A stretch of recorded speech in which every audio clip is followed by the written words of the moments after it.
As the chairman recognizes the honourable member for Marco City. Thank you very much, Madam Speaker. I want to thank Almighty God for this opportunity to once again be in the House representing the residents of Marco City and, by extension, Bahamians throughout the Commonwealth of the Bahamas. Madam Speaker, I was grateful for an opportunity this morning to talk extensively about some of the recommendations that the Free National Movement have offered directly to the government, others through various press conferences where we took the time to itemize recommendations. We will, Madam Speaker, in short order, release a comprehensive document addressing the issue of crime in general, but in particular, we will focus on the issue of violent crimes, and just as we are doing right now with some of our members in an apolitical way in Yellow Elder today, just as we are doing on the airways, just as we have done in making presentations to various groups, inclusive of the Bahamas Christian Council and others, we will continue. The Free National Movement will have a number of anti-crime initiatives throughout the Commonwealth of the Bahamas in concert with various stakeholders. Madam Speaker, I'd hope the Prime Minister would be in the House at the moment. I would seek to rearrange some of my comments to give him an opportunity, Madam Speaker, to withdraw an untruth that he put on the record, Madam Speaker. I believe, Madam Speaker, that the Prime Minister has violated my privilege. Madam Speaker, in the Rules of Procedure of the Honourable House of Assembly of the Bahamas, Item 37, Article 37(1), any member may rise at any time to speak on a matter of contempt or breach of privilege. Madam Speaker, the Prime Minister, in his earlier presentation, made the point that I was speaking on a matter, and I brought the transcript of my comments, that I was speaking on a matter with respect to comments carried in the Tribune on the front page, Madam Speaker, on January 15th, under the heading, Police Question Suspect in F&M Johnson's Assault, Madam Speaker. And the Prime Minister sought, again, Madam Speaker, to deflect from his failings to be the appropriate coordinator of stakeholders to address this long-standing problem, but one that requires the government of the day to show focused leadership in coming up with a comprehensive strategy and moving on that strategy, managing that strategy in concert with other stakeholders to deal with crime in general and violent crimes in particular, Madam Speaker. And so, Madam Speaker, I know that the Prime Minister has violated my privilege, and so let me dispense, first of all, with the matters related to this bill, Madam Speaker. The Free National Movement crafted the Ombudsman bill and work, Madam Speaker, so this is not a new bill, by the way. It was crafted. Certainly, successive administrations have contributed to it. We are happy that it's now presented to the House. We support this bill, Madam Speaker, because we believe that Bahamians have a right to have their interests and issues addressed, Madam Speaker. And there have been too many occasions where Bahamians feel as if they are not getting a fair shake, their rights are not being respected. And so any additional measure that would enable citizens to have their needs met, we support.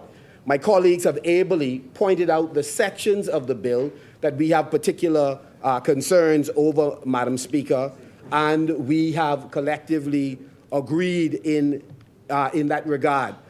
And so we support the Ombudsman bill, but Madam Speaker, to be true, the track record of this administration strongly suggests that this Prime Minister and his team will treat this bill in the same way they have treated the Freedom of Information Act, Madam Speaker, where they fail to implement the full Freedom of Information Act, not because of any legitimate impediments, but because they are not committed to accountability and transparency.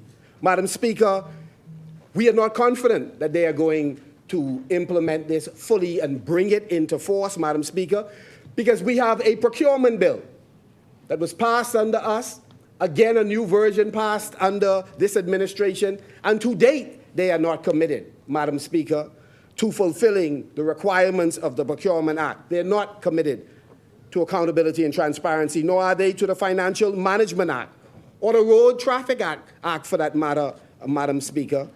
They are not committed to accountability and transparency, but they are committed, Madam Speaker, to deflection, smoke, and mirrors, which is why they conveniently, Madam Speaker, float information on their opponents right about the time when their back's against the wall and they're short on answers to critical questions and issues that affect the lives of Bahamians. It is the same old playbook. And what they expect with the bullying tactic is that we would retreat, Madam Speaker, but we will not, Madam Speaker. And so I ask the Prime Minister at this time if he is prepared to retract his statement that I'm likely to be a person of interest, Madam Speaker, and if he's not, then I will proceed with my remarks. Are you prepared to retract that statement? It's a question, if you're not, you're not. Are you prepared to retract the statement? The chair recognizes the honourable member for Cat Island Rum, My Kings, statement Salvador. was a considered statement. And unless you have something to offer that will deter me from that view, I have nothing to say, because what my statement that you are or might be a person of interest is, I said, was tied to the public utterances of the complainant. So that for what he had to say, right, you may be a person of interest. Okay. I do not withdraw from that, but if you think there's something that I do not know, if you have something to say that to counter that, then fine. Let me share something with you, sir. Let me share a few things with you, because I believe in multiple matters you are a person of interest. You are a person of interest. In fact, my name was never called. And let me say, the leadership, in fact, took out a police action so that we could investigate any claims that have been falsely made against the leadership. However, my name was never called except by the Prime Minister. So you are seeking to smear me, and you violated my privilege. You have put a lie, you have attempted to put a lie on me. That's what you have done. So it's your lie. So it is your lie. It's nobody else. It's nobody else's lie, but your lie. That's what it is. No. Because it's never been done, right? So let me then address where you are a person of interest. The chair recognizes the honourable member for Cat Island Rum, Kings, Salvador. Now, let's go down this line of person of interest. Now, do you want me to tell you what you may be interested in that may be investigated? Do you want me to tell you? Or you could tell me, no? You could tell me. Verify what you say. Tell me. Members. No, I can tell you. Members. Saying that what you said is your creation. It was not my creation. It's your creation. The complainant spoke about you. It's your creation. He spoke about you. It's your creation. He spoke about you. And the police is investigating it. And the police perhaps will be talking to you. Madam Speaker, I'm asking, if in the absence of him being able to lay the document, can he withdraw his statement? In the absence of him laying the document, can he withdraw his statement? The chair recognizes the honourable member for Cat Island Rum, Kings, and Salvador. I never referred to any document. What I referred to is public utterances by the complainant. Right? I can lay public utterances. Right? From that, I glean, and it's my view, in my opinion, right? If the police is investigating those complaints, then he is likely to be a person of interest. Now, those are circumstances. Now, if I'm a... Let him lay it. The chair recognizes the honourable member for Freetown. Madam Speaker, the member... What am I a person of interest? The member... Multiple persons. Madam Speaker... Members. You mind yours. You mind your mouth. Members. You mind your mouth. Madam Speaker... There's a member on the floor. Madam Speaker, the member for Marco City I still have the tapes. referred to Rule 37. No. Go and release it. No, go and release it. Madam Speaker, Honourable member. Members, Madam Speaker, allow the member to please speak. Madam Speaker, the member for Marco City made an allegation of breach of his privilege. The provision of Rule 37.3, if he is serious about the matter being investigated, requires that it be referred to the Committee of Privilege and Procedure, when the complainant can be called to speak directly to what his complaint is, and any complaint he has can be investigated. So if he is serious about it, Madam Speaker, I would invite you to refer his complaint to the Committee of Privilege and Procedure. Also in 37.1 about the referral of the matter. Madam Speaker, I'd like to borrow, since no requirement has been placed on the Prime Minister to withdraw or for him to lay the utterances he referred to, which I contend is a complete untruth, because I believe he is fully aware that no member of the leadership is a person of interest in that matter. So, Madam Speaker, I wish to adopt the terminology used by the Prime Minister, and I bought his information. Madam Speaker, the F&M leadership did not. The F&M leadership, Madam Speaker, did not engage in what I wanted for the record in any of the things the Prime Minister sought to suggest. But, Madam Speaker, let me lay some things out, since we are talking about a likely person of interest. I believe, Madam Speaker, that the member who came up with these ridiculous assertions is likely to be, his words, as he attempted to smear me and damage my reputation for political purposes, he's likely to be a person, Madam Speaker, of interest when it comes to the Bermuda matter, Madam Speaker. Someone who presided over the removal of public funds in order to use for private political purposes, Madam Speaker. He is likely to be, I think it's called misappropriation, a person of interest, Madam Speaker. When he's talking about person of interest, that member, Madam Speaker, should also think in terms, Madam Speaker, about having been written formally as the leader of the country, the leader of government, about a senior public servant who wrote on a minister at immigration who they firmly believe was in violation of the law and other regulations, and the Prime Minister admitted he was made aware of the complaint, and yet the Prime Minister did not protect the whistleblower who a short time thereafter, Madam Speaker, resigned, Madam Speaker, and a senior, the second in charge, Madam Speaker, was placed on administrative leave by that minister, aided and abetted by this Prime Minister. Madam Speaker, if you want to talk about a person, you want to talk about a person of interest? The person of interest, Madam Speaker, the same Prime Minister pursues a prosecution of a member of the Free National Movement. Madam Speaker, we are not here to make anybody guilty or innocent of any charges that have come.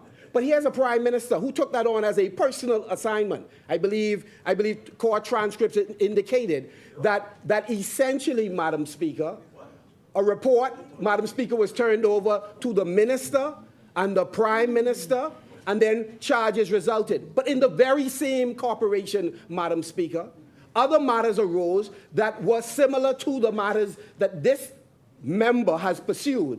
And yet this member, Madam Speaker, decided that he would not pursue any investigation, Madam Speaker. And we brought all of the articles, and I'm prepared to lay each of them, where this member, on similar matters, refused to act in order to protect the resources of the corporation, or to at least determine whether or not there was malfeasance, Madam Speaker. There was enough issues for him to fire someone, but there wasn't enough issues, Madam Speaker, for this member to continue an investigation. So he wishes to talk about a person of interest. There's a lot of interest in his style and nature of governance, as in my view, Madam Speaker, we've said over and over, this administration are serial serial lawbreakers when it comes to the very regulations that they require members of the public to follow.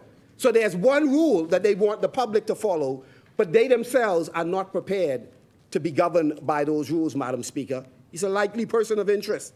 Again, Madam Speaker, with respect to the Housing Act, the same Prime Minister who got up to defend, Madam Speaker, a minister who entered into a loan agreement that they know she did not have the authority, only the Minister of Finance had the ability to enter into, but yet he sought to cover that member. He did it again, Madam Speaker, in the Ministry of Transport. And Madam Speaker, I wouldn't delve deeply into that matter because that matter is now before the courts. But what we do know is that this Prime Minister, he is habitual. He has a tendency to continue, Madam Speaker, to defend wrong behavior. And no less than multiple permanent secretary, multiple senior civil servants, Madam Speaker, one permanent secretary, other directors have sought to get this Prime Minister's attention so that he would carry out his fiduciary duty, that he would oversee the ministries properly that's under his remit and ensure that his ministers follow the law. But even when they break the law, they come in here and brazen through, Madam Speaker, brazen through those particular allegations that are raised against them, Madam Speaker. Madam Speaker, our concern, certainly my concern with respect to the Ombudsman bill, though I'm not confident that this Prime Minister has an appetite to bring it into force.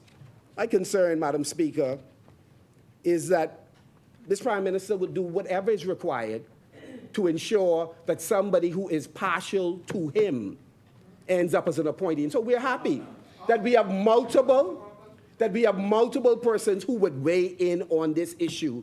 And I certainly will be one of them who will fight vigorously, Madam Speaker, to make sure, because he has a tradition, Madam Speaker, of appointing campaign buddies. Madam Speaker, I'll come to that in just a moment.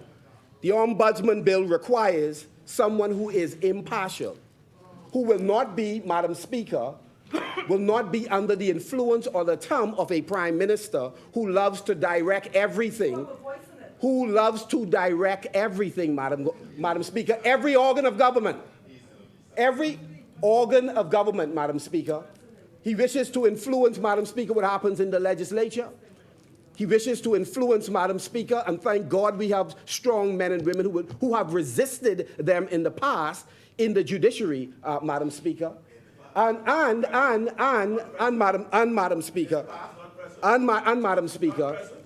he seeks to set up a situation, Madam Speaker, where anyone who decides to challenge them, they would seek to sully. Ask the immigration officers, who only sought to do their job, only to be victimized by every website that they are responsible for, Madam Speaker.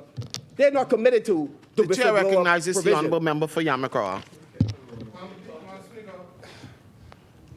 The good member, I can't even indicate how many times he has violated Rule 17. There's some long, it ain't even that. It's just wrong, Madam Speaker. The point of order is number 17, open your book, right? The improper motives and imputations that are being that rant that is being carried on there has nothing to do with the bill or anything. It's just a continuation of an attack. And it should be withdrawn or ceased immediately. And I ask the Speaker to please intervene and invoke Rule number 17, please, Madam Speaker, because the member is clearly out of control. I'm giving him a chance to catch himself. Thank you, Madam Speaker. That's not the way you, yeah, that's okay. You're the last to talk. Yeah, you're the last to talk. Madam Speaker. The chair recognizes the honourable member for Freetown. House continues to sit beyond 7 p.m. Is there a seconder? It has been moved and seconded that the business of this House proceeds beyond the 7 p.m. hour. As many are in favor, will remain seated. Those opposed will stand. The motion is carried. the business of this House will proceed beyond the 7 p.m. hour. Thank you very much, Madam Speaker.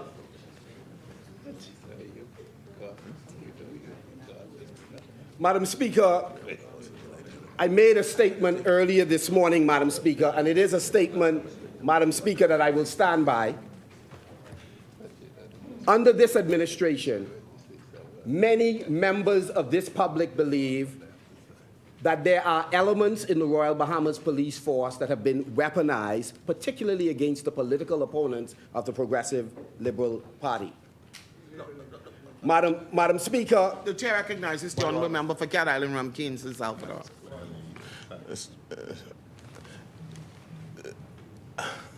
The leader of the opposition has continually pushed the envelope. I dare say he has crossed the line.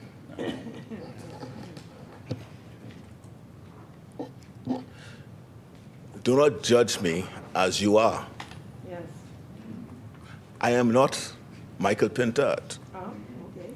nor am I tainted or contaminated by the blood that runs through the veins of F&Ms.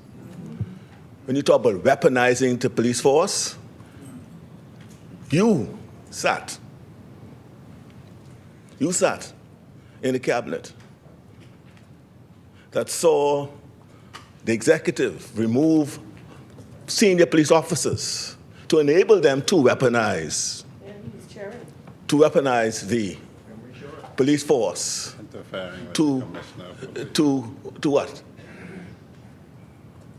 To deal with the opposition,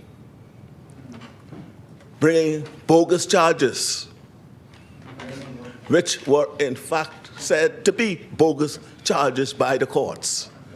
You all did it. stay in ancient history. You all did it. Stay in ancient history. No. It's a new day. Didn't you say that? Yeah, no. You didn't say it's a new day? It is a new. This is a new day. It is a new day. This new day. Do better. And so do not paint me.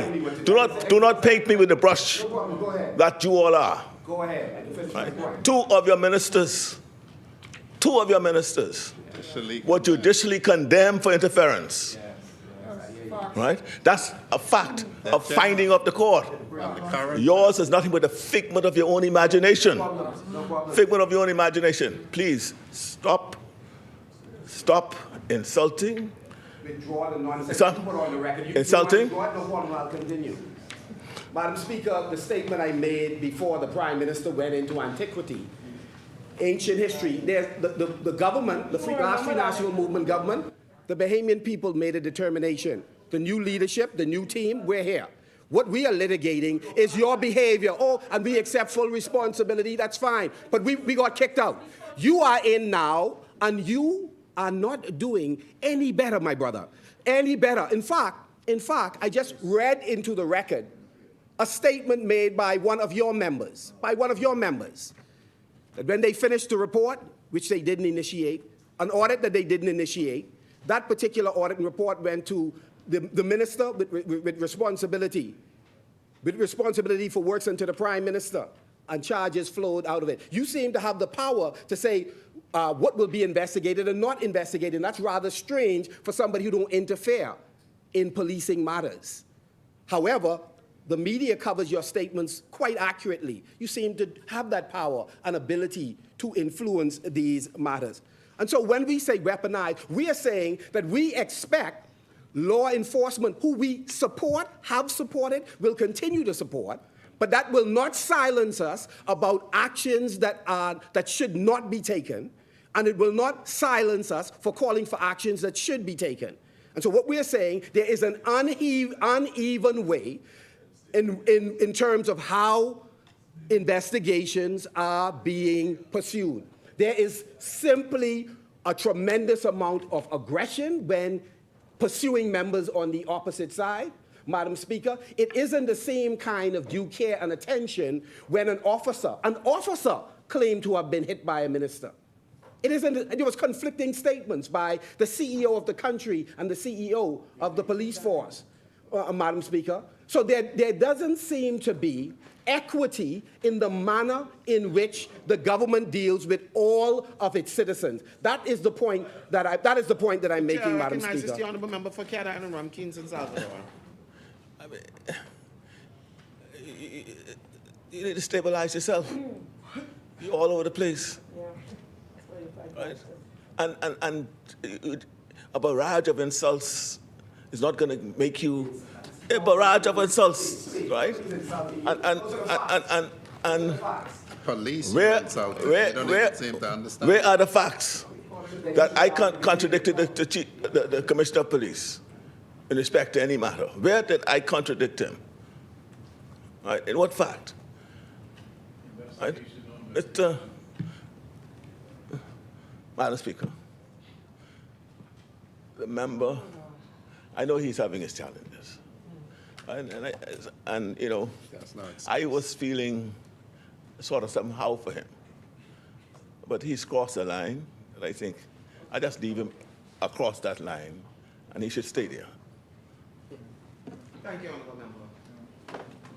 Madam Speaker, what we call for is equity in the way in which organs of the government proceed in the execution of their duties, whether it is a minister, a member of parliament, or any officer of the government is accused of anything, and as well as when they approach members of the opposition or persons who have served in the past administration, Madam Speaker.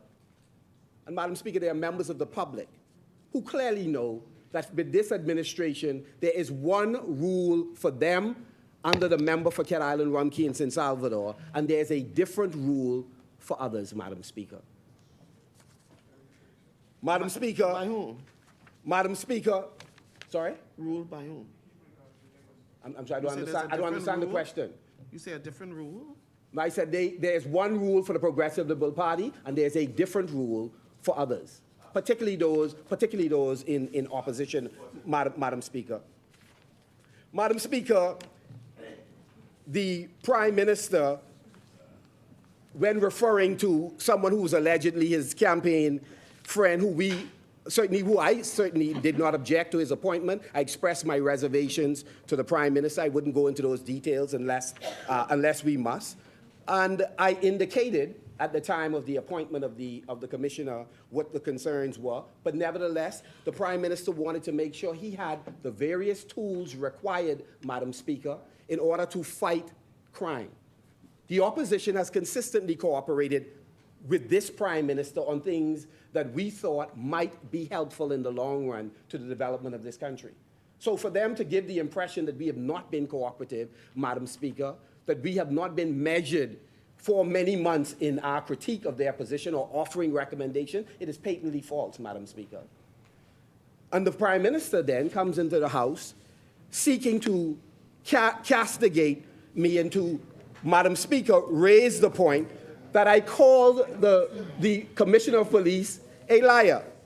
Madam Speaker, I brought the transcript, which I'm happy to share, of the remarks that I made. Now, that's something on his mind, that's his business. But you can't put words in my mouth. And what I say, Madam Speaker, is that we have been helpful to the Royal Bahamas Police Force.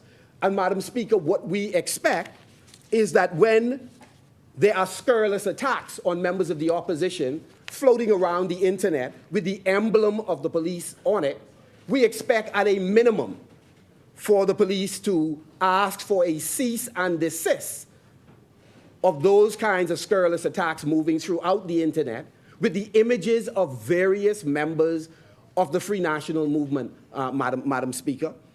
And what I have not heard, Madam Speaker, is any of them confirming that it is that the statements associated with the images are theirs, nor have I heard them repudiate anyone who is violating the law by using the image of the Royal Bahamas Police Force, Madam Speaker, to launch scurrilous attacks on leadership members of the opposition, Madam Speaker. So the Prime Minister can come here and he can attempt, Madam Speaker, to fabricate a situation, to give the impression that we are not prepared to work with the Royal Bahamas Police Force. We are.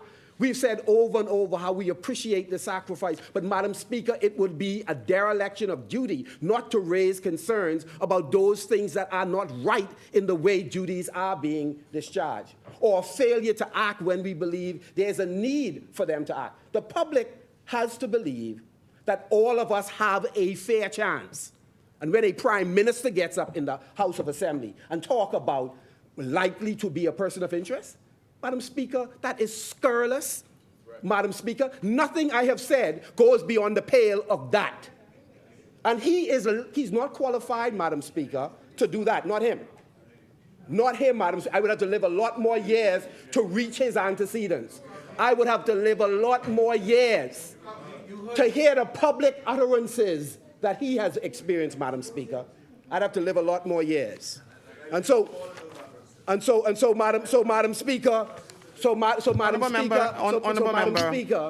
Honorable member, I've sat here and I've listened to what I've listened. And you're standing on page 32, Rule 37, 1. And you started out by reading, any member that rise at any time to speak on a matter of contempt or brief of privilege. You said that your privilege was breached, which has suddenly arisen and requires the immediate intervention of the House. We are at this point. And it goes on to say, he shall move that a contempt or breach of privilege has been committed. We are at that point. And that the matter be referred to the Committee of Privilege and Procedure. I am referring now that your matter be referred to the Privilege and Procedure, because the now, I mean, what we are doing in here now is nothing short of criminal to each other. And so I will go back to page 28, since we're standing on rules.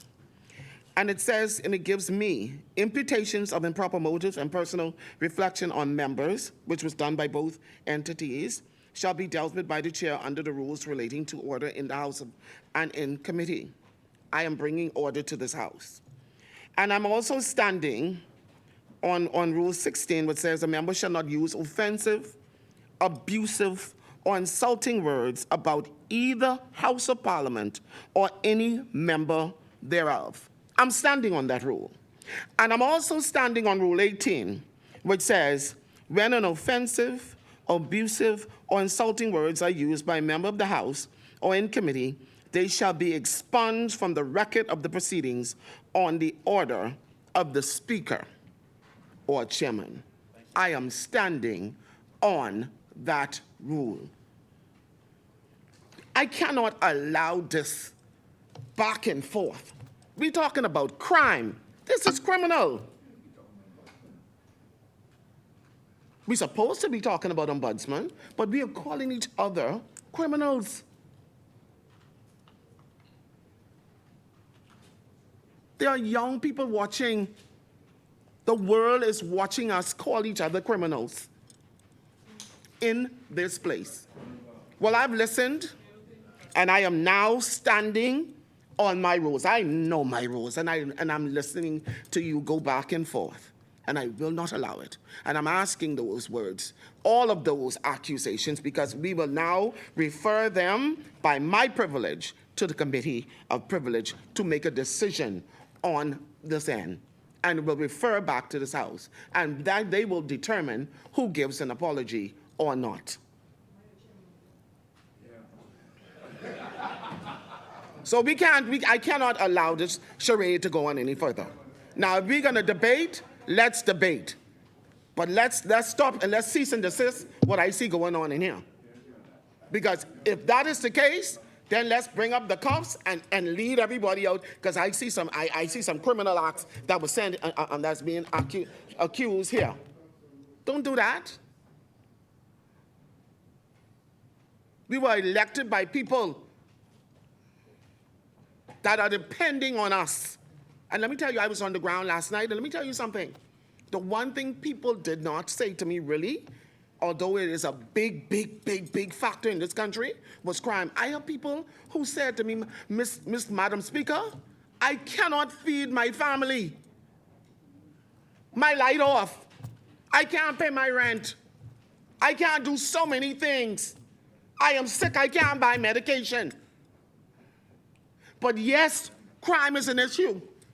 But we have many social issues in this country that are great.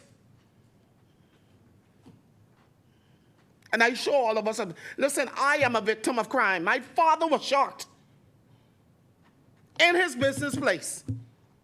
Innocent. My uncle was killed on past Christmas. His life was taken. So all of us know what it is. But what I will not do is allow you, men and women who have been elected by citizens of this country, to bring a difference for them, to act criminal in here today. Speaking, going to sleep. She listening. I have respect for both sides. Don't do this to each other. Don't do this to us. Because if the 39 of us can't get together and bring some level of change to this country, then we need to start writing resignations and allowing somebody else to come sit in this place to bring forward change for the people of this country. We're talking about crime. Crime has affected so many of us. In my constituency last night, that young man walked up casually and shot the other one. That was my constituency. You think I don't feel that? I feel that. And let me tell you something. I have worked for 31 years of my life with the men and women of the Royal Bahamas Police Force. And I will not sit here and allow anybody to demoralize them. I've seen what they go through. Some of them say don't even have toilet tissue in those places. They've gone through much. And I work, and I could call his name, with Clayton Fernando from he was a junior officer. I watched that man pull up in his yard, in his house, to his home, and was shot, could have been killed, lost almost the use of one of his hands, his limb, and we in here calling him all kind of criminal names. Well, look here, I standing up for him today. Don't do that to him. He's a decent human being who has paid the cost with almost his life for this country. So let's stop. Who called him a criminal name? And I'm saying, I telling you what my perception is. Okay. I didn't say you. Yeah. Okay. I just making a statement now. Yeah. So we're going to stop this. We are men, honorable in the front of our names, men and women. And you're acting like we pull. Only thing left now to pull up the guns and shoot at one another. Huh? Let's stop it. Let's get through our debates. The people of this country deserve us to act on their behalf. Let's act on their behalf. Now, we have some personal issues that you placed on the floor. Let's let the committee, that's why we have committees. Let's let the committee deal with it. Okay? That is that. Continue, Honourable Member for Marco City. Madam Speaker, I sat patiently this morning. Didn't murmur a word while I was being assaulted. I just dealt with that. Yeah, I'm just saying, so it could be clear. I don't want people who just tune in to get the impression. Well, I just clear it up. Okay. And this will play back tomorrow, the day after, and the day after that, so they could watch. We will defend our reputation. We will defend our reputation so that we are able, when we seek to do the work in this country, for Bahamians to respect what we have to say. And so I would not sit by today or any other day and let anyone, prime minister or not, put something on me that is not suited for me. I will not do it under any circumstances. And so I've asked that matters be withdrawn. They were not withdrawn, and I said what I said, and I stand Honourable by Member, them. did you listen to me and I stand it? Yes. I stood on a rule Yes. to have it expunged. Did you listen? To have what expunged? What did you have expunged? I Both said remarks? the remarks that were said in this place. Members, did you all not hear me? Is that this morning? This morning on this, Madam Speaker. Thank you very much. Madam Speaker, are you referring to remarks made this By morning? everybody. So both I said presentations. everybody. Both presentations. I said everybody. Okay. So, Madam Speaker, I would be interested, Mr. Clerk, to see what remarks survive on both sides, please. I'd be very much interested in that, whether both remarks have been removed. Let me say then, Madam Speaker, as I use my remaining time, all of us have been hurt. All of us have been victimized by crime one way or another. We have made a commitment and overtures to this administration to work in tandem with them. In the absence of them, we are on the ground working in the various communities that we represent. Tonight, we are in Mount Moriah, on Yellow Elder Park, where I grew up, talking to young people, talking to residents. Others have joined, and I understand even one of your members have joined, Madam Speaker, so that we can have a collaborative effort. But what we should not do, Madam Speaker, is give the impression that the Free National Movement is not prepared to work in tandem with the government, when this administration, Madam Speaker, this administration is the billboard administration. I want to remind the public that this administration placed billboards up, Madam Speaker, highlighting murders that, Madam Speaker, that was seen around the world, Madam Speaker. Right? This is the same administration.